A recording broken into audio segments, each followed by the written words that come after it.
Tere taas!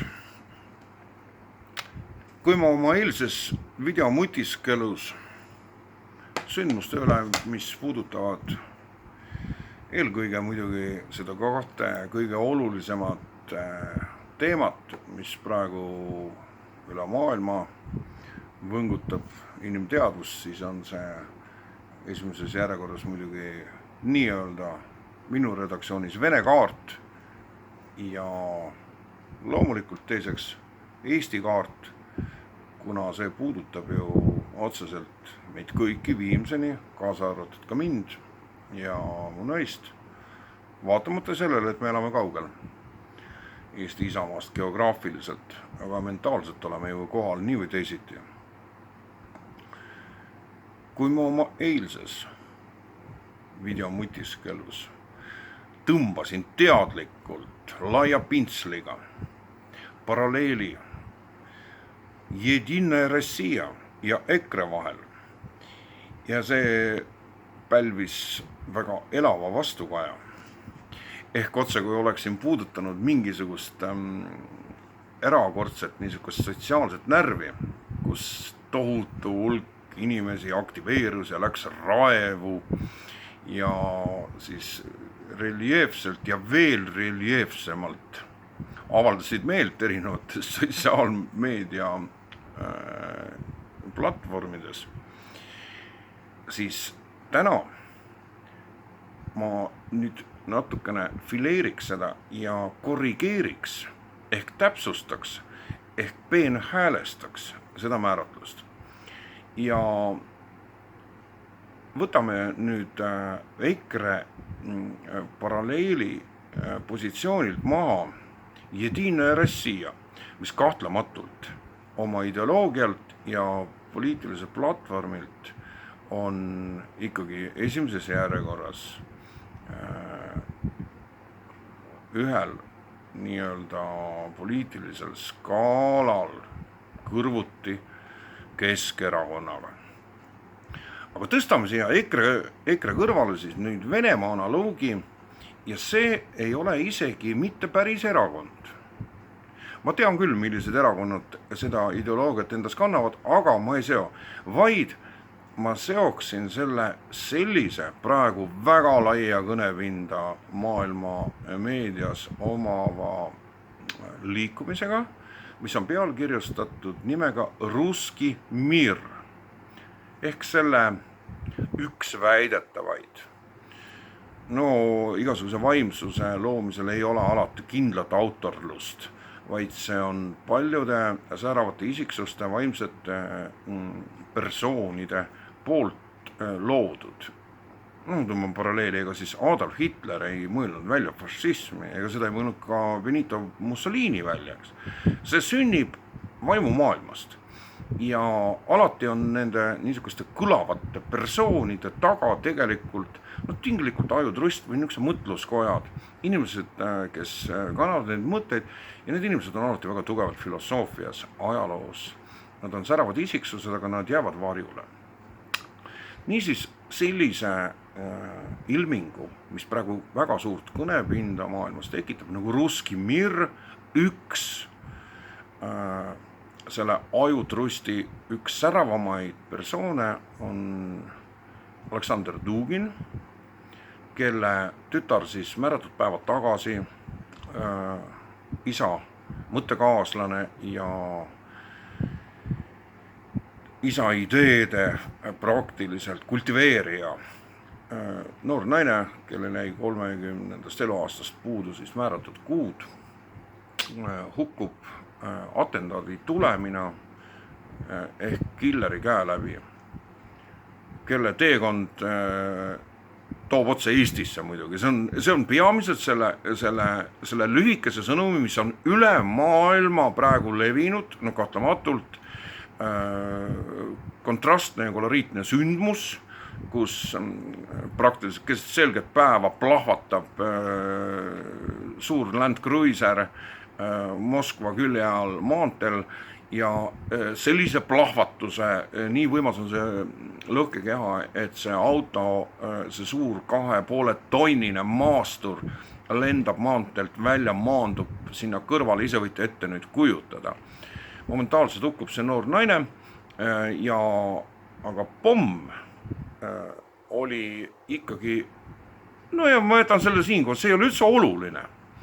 Üks on selge, et see on väga kõnekas sündmus ja imekiiresti saadakse jälile, selleks on ilmselt piisavalt palju vettpidavat materjali, et see killer on tuvastatud, ta pääseb pakku ja ta pääseb muidugi Eestisse kui kindlasse linna ja varjupaika, kus kohta võivad maabuda siis nüüd tänapäeval ilmselt ja praeguste sündmuste raames kõik killerid.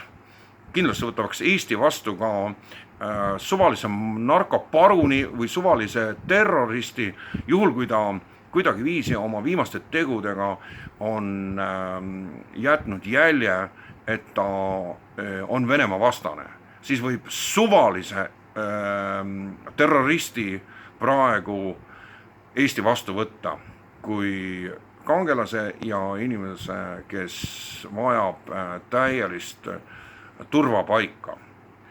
Niimoodi oleme me praegu maailmakaardil, väike Eesti. Aga ka see oli kõrvaline teema. Jõuame nüüd siia. Russki Mir ja EKRE. Mul ei ole tema isa Aleksandr Dugini ideed võõrad, olen neid tähele pannud eelnevalt ja need on identsed EKRE ideoloogiaga, EKRE põhiväärtustega, need on üks ühele samad. Märgiline on muidugi see, et tänane Eesti häbiplekk ja Eesti võiks öelda üks suuremaid vaenlasi Eesti teadusele, Eesti riigile, Delfi infoagentuur, mida ju tarvitab väga suur osa inimestest, maha arvatud mina.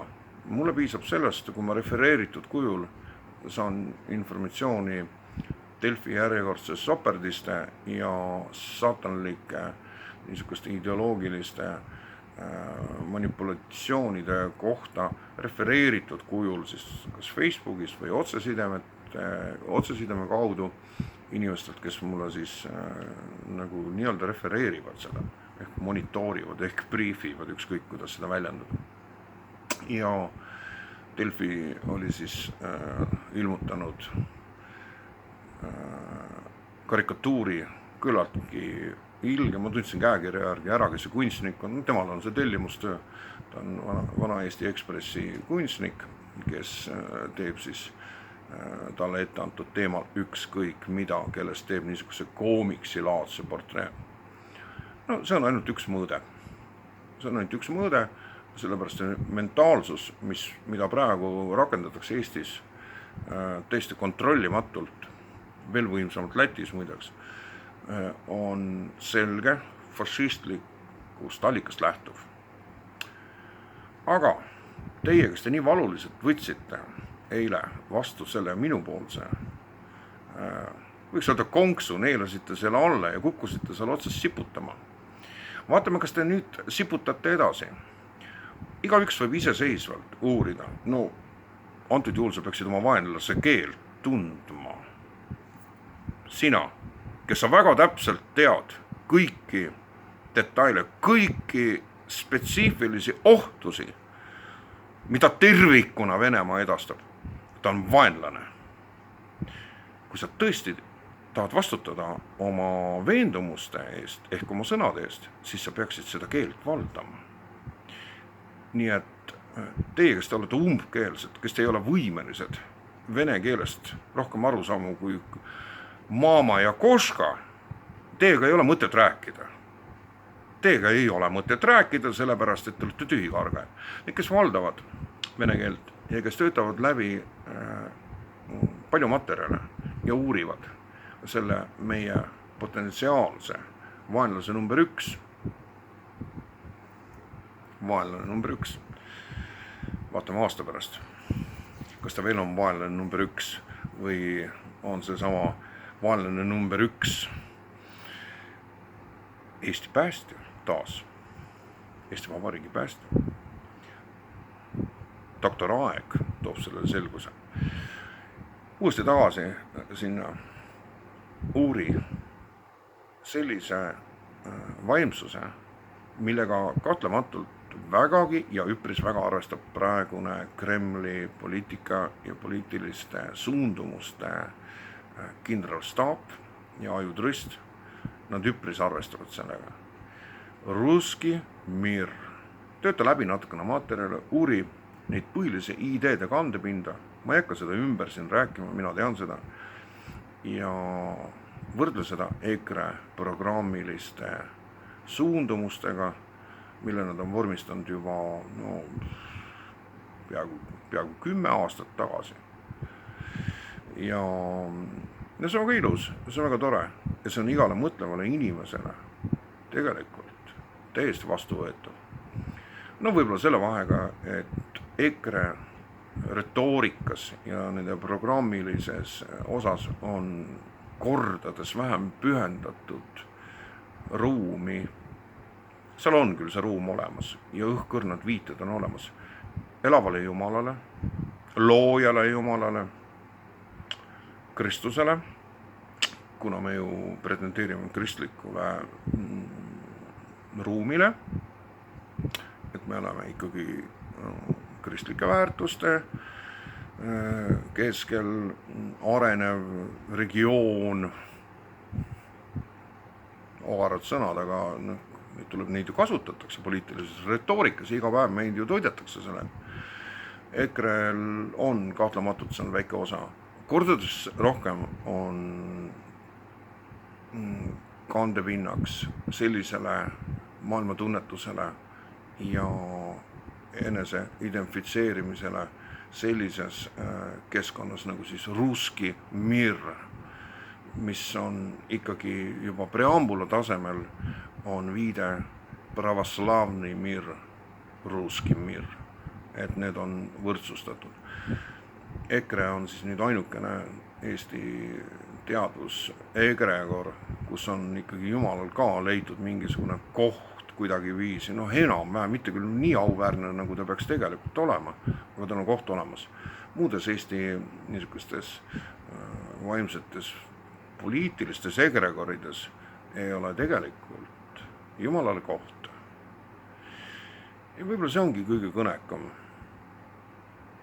kõnekam, sest nüüd väga halvaendeliste sündmuste eelõhtul, halvaendelised on nad nende jaoks, kes valmistuvad selleks nagu maailma lõpuks. Nende jaoks on need väga halvaendelised. Need, kes võtavad seda fataalselt, kellel on kõige all eelkõige kõige ja kõikjal sündiva tarvis elav Jumal, looja Jumal, kes laseb asjadel sündida ja kui vaja, siis on tal ka karistav funktsioon, mis selles niisuguses väga levinud protestantlikus, kristlikus mannapudrus on kuidagi viisi välja pestud. Jumal kui armastus ja Jumal ka kui karistav jõud ja hävitav jõud.